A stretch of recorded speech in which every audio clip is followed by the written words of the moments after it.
If you are getting a pop-up for Victoria's Secrets or any other credit cards with the shopping cart trick, then you guys can go ahead and try to get that credit card. You shouldn't get a hard inquiry at all.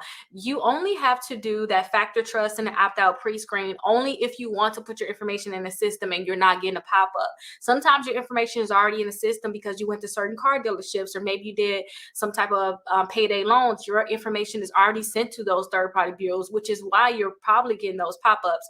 But if you get in a pop-up, go ahead and accept the offer, and you should not get a hard inquiry. Now, it's different for everybody, you guys, so I don't want to necessarily say you can't, that if you get that pop-up, you're not going to get a hard inquiry, because I don't know if you get in the pop-up that I'm looking at, or the normal pop-up with the shopping cart trick. But I say go ahead and try. If you want to get that credit card, go ahead and get it. It is what it is. Like right now I'm in the process of getting a car. I don't have no inquiries, especially on my Equifax credit report.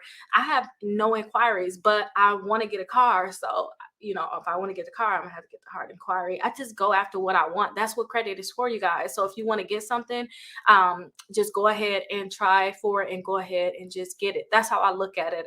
Especially if you guys ever have any fraudulent inquiries on your credit reports, you can always call the credit bureaus and say, hey, I did not authorize this inquiry, and then they should remove that inquiry right away. Like, inquiries to me is not too much of a big deal anymore.